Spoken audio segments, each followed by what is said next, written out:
Hello, welcome to my show. Just gonna do a quick, well, it might not be so quick. We'll see how long it goes. But yeah, we're gonna just watch a little Fox News, I guess. See where that gets us, huh?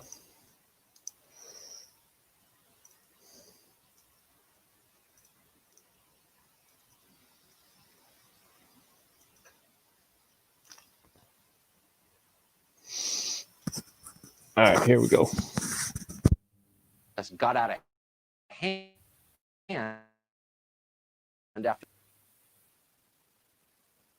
the media.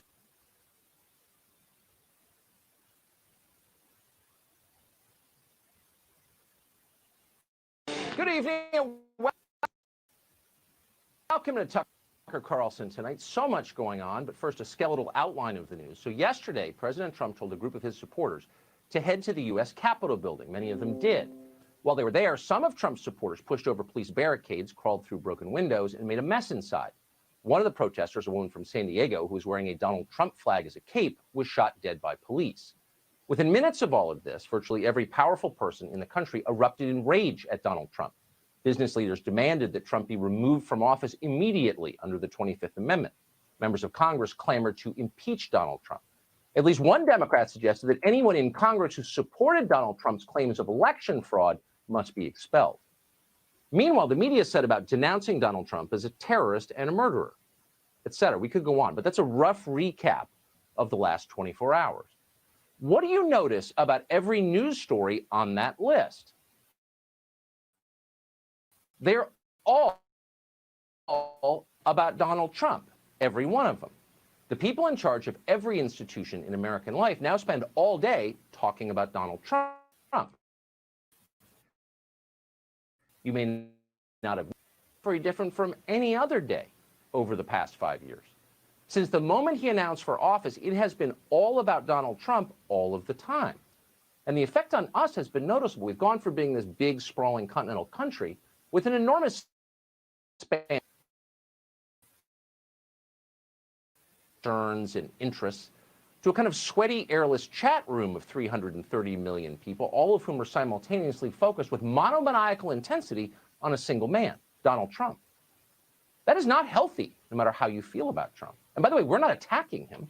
Very few media outlets have been more supportive of Donald Trump's 2016 agenda than this show has been. We agree with his ideas then, we agree with them now. But at some point, you've got to wonder about where our country is putting all of its energy. Is any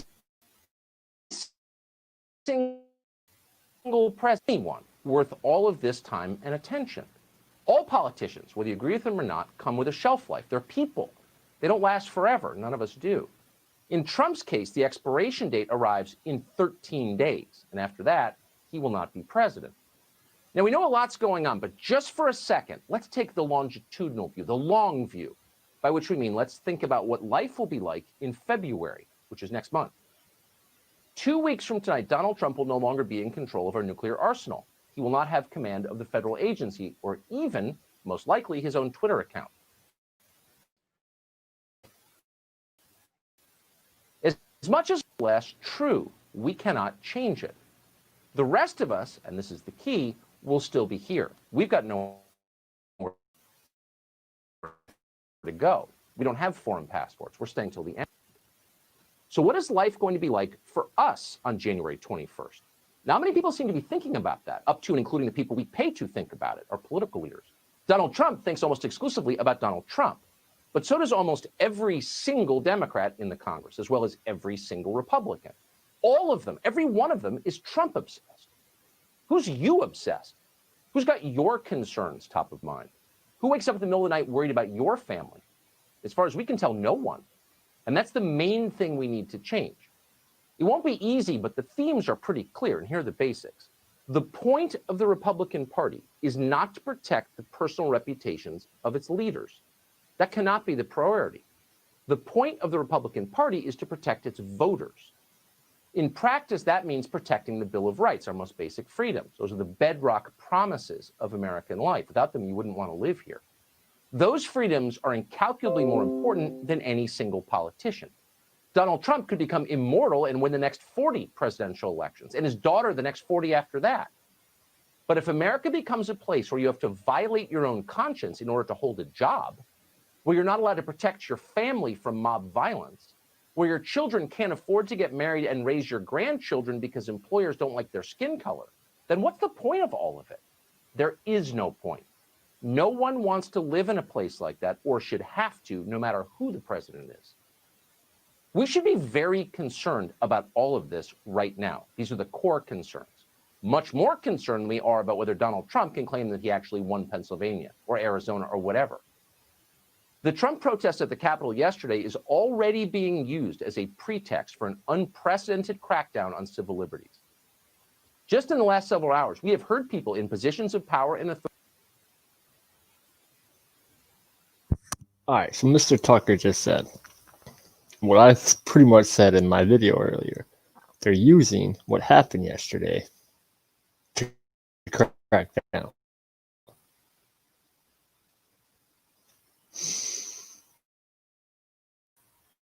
Anyways, I'll continue.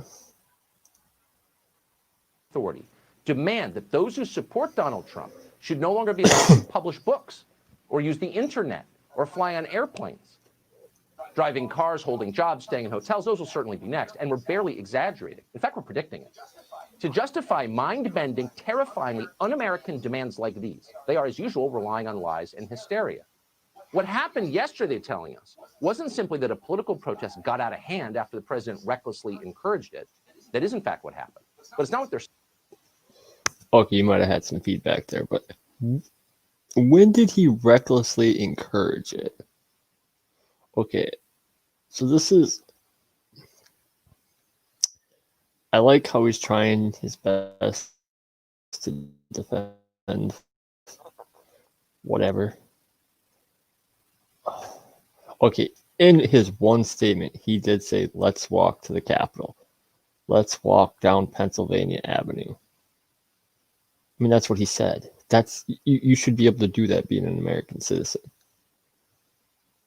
You know, you should be able to walk down Pennsylvania Avenue to the Capitol. I mean, yes, there was, I don't know, thousands, tens of thousands, 100,000 people doing it, but he never once incited violence. Saying. Instead, they're calling it domestic terrorism. CNN describes it as an insurrection. Chuck Schumer likened it to Pearl Harbor. It was really our generation's 9/11.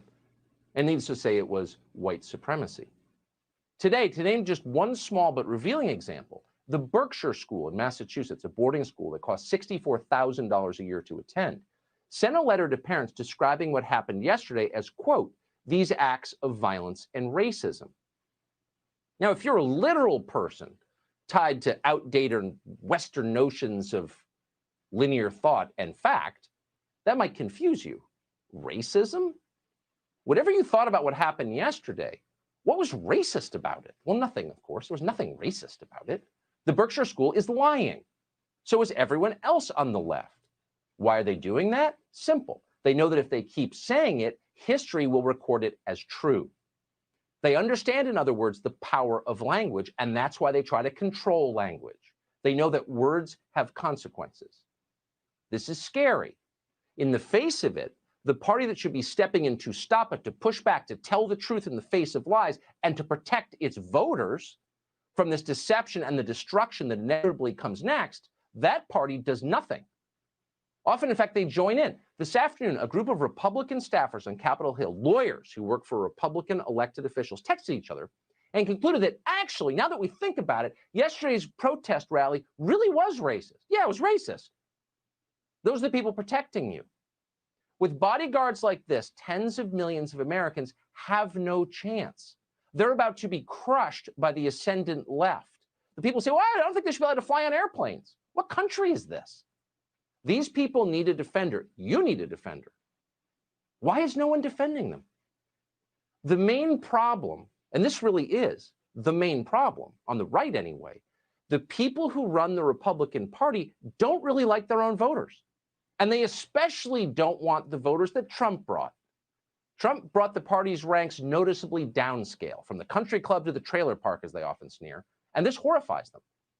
Many Republicans in Washington now despise the people they're supposed to represent and protect. And by the way, it's not just Republican leaders who feel this way. It's our entire leadership class. It's everyone in charge. You rarely hear it spoken out loud, but this is the truth. A very specific form of intra-white loathing is at the core of the reaction to Donald Trump. Here's what it is.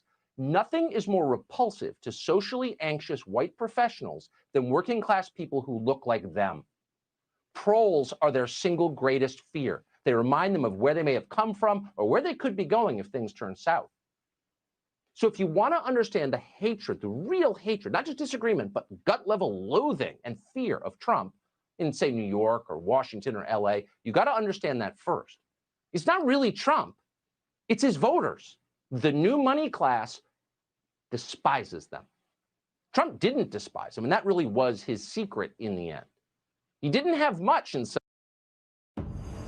I've always loved sci-fi and the idea of being right on the edge of discovery and the frontiers of space.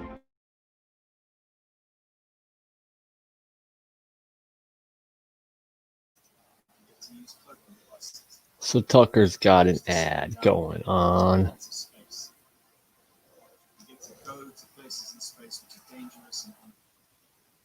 And he's back.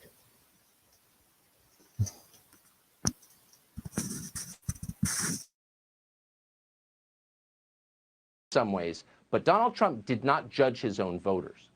In real life, Trump actually ate McDonald's. That's true, and they knew it was true, and they were very grateful for it. And you'd be grateful for it too if everyone else hated you. Pretty soon, like 13 days from now, these voters, tens of millions of them, will not have Donald Trump to protect them. They won't have anyone.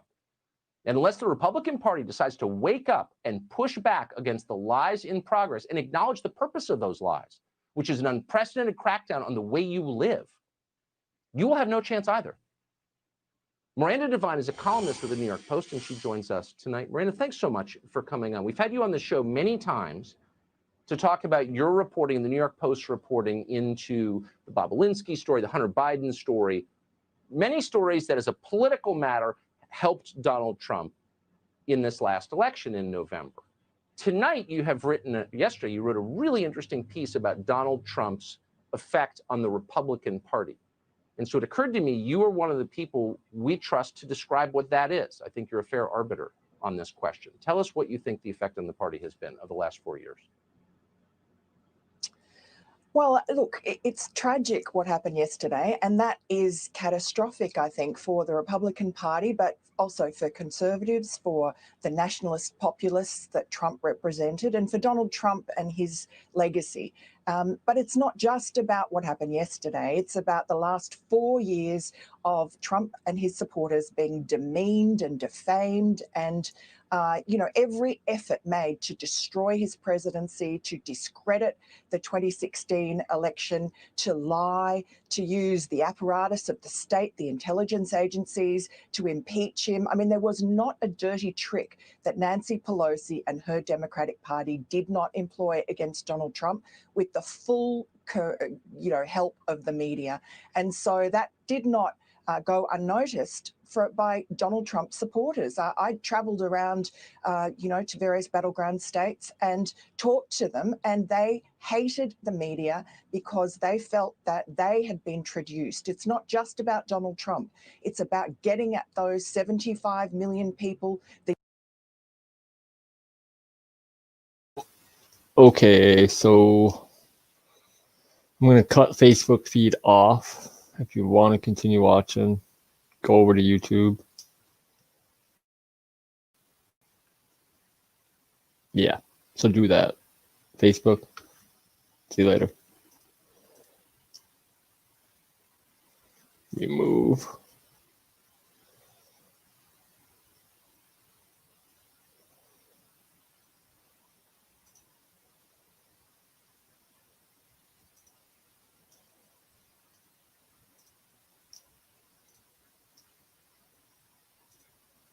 All right, so it's just YouTube now. And I lost my viewer. Well, apparently he was on Facebook. the deplorables who are so loathed. You just explained so well why they are. And they are now disenfranchised once Donald Trump goes. Should have And stayed on. the idea that these people who are now, cutting off Donald Trump from his Twitter account and deciding that they're going to completely discredit his entire reign, to trash his legacy, and to go after everybody who ever supported him, that is not going to help. That is going to just exacerbate and accelerate the forces that already were there before Donald Trump came to power and are still there, not satiated, not happy, and furious. And you saw that breakout yesterday. It was wrong what happened, but it's a symptom of something going on behind the scenes that's very dangerous. If you hate populism, then try to alleviate the suffering that causes it. I can't get over the reaction to the woman from San Diego who was shot yesterday by the police within the Capitol. She was going through a window. She was armed. Look, I'm not even taking a position on it other than to say, how sad that someone died. I haven't heard anybody say that. It's like, oh yeah, she died, whatever, she deserved it. Or her death is used as a way to attack Trump. I'm not defending Trump. I hated what happened yesterday, and I said it. But we can't have compassion for her because she liked Trump? I mean, like, what is this? It's obscene. It's like some humans have humanity and others.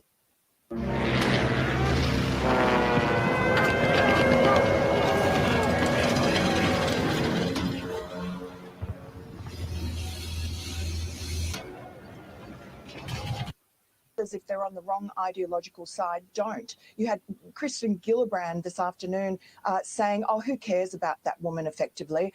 She was a terrorist. She was told not to come in. Well, that wasn't true. I mean, if you've seen the footage of how she died, it's tragic that happened.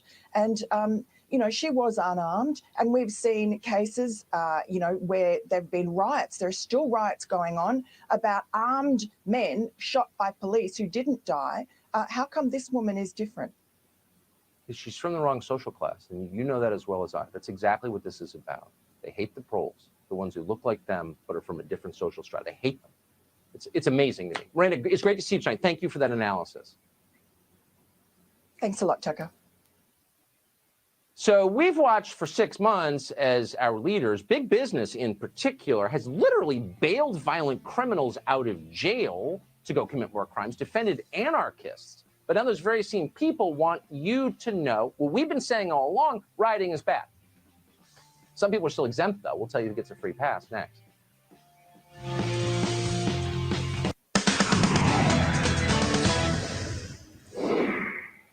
Good evening, everybody. The radical left in this country is soon to have full power and control of the United States government. With control of the House and the Senate now assured for the Democrats, Congress moved in the dead of night to certify the Electoral College victory of Joe Biden, which, of course, makes him the president-elect. In the process, Congress dismissed Republican objections to the electors of both Arizona and Pennsylvania. And in doing that, lawmakers also rejected the hundreds of allegations of fraud without investigation. All right, so I think Tucker is done. Let's see. Whoa.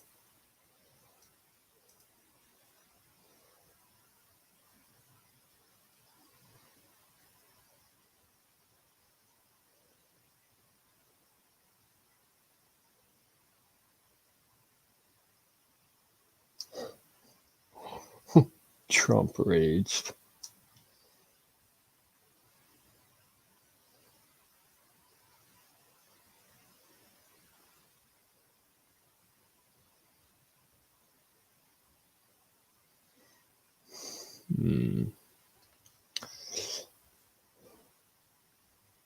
We're just gonna watch that.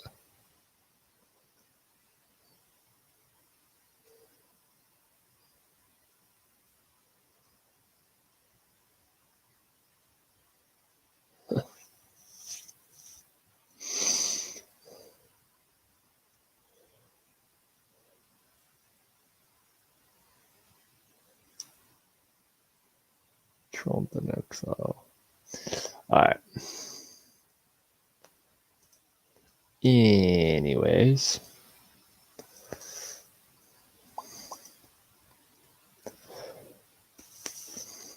That's probably all I got for you guys today. It's gonna be a rough 4 years. Hang in there. It's only 4 years. It's the best I could say to you. Really.